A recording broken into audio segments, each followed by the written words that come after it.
پہلے آپ نے اشعار کی تشریح لکھ کے رومن کاؤنٹنگ میں 1 لکھنا ہے، پھر شعر لکھنا ہے،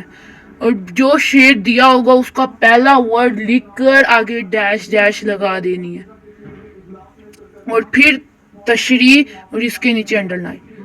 آپ نے مفہوم 2 لائنز کا لکھنا ہے، اس سے زیادہ نہیں لکھنا، اس کا بھی بیڈ افیکٹ ہوتا ہے۔ پھر آپ نے تشریح ایسے شروع کرنی ہے کہ تشریح طلب شعر میں شاعر حضور پاک صلی اللہ تعالیٰ علیہ وآلہ وسلم کی عظمت بیان کرتے ہیں، اور شاعر پہلے مصرے میں کہتے ہیں، پھر آپ نے جو ٹو دا پوائنٹ پہلے مصرے میں بتایا ہوگا آپ نے وہ لکھنا ہے۔ بقول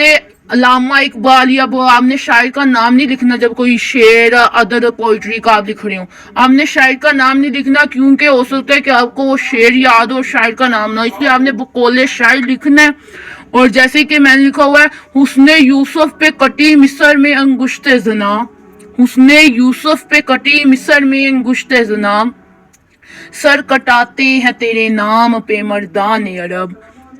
پھر دوسرے مصرے کی جب آپ تشریح کر رہے ہوں گے تو آپ نے لکھنا ہے تشریح طلب شعر کے دوسرے مصرے میں شاعر کہتے ہیں، اور پھر ٹو دا پوائنٹ آپ نے لکھنا ہے۔ زیادہ 9th اور 10th کلاس میں زیادہ تشریح نہیں لکھتے۔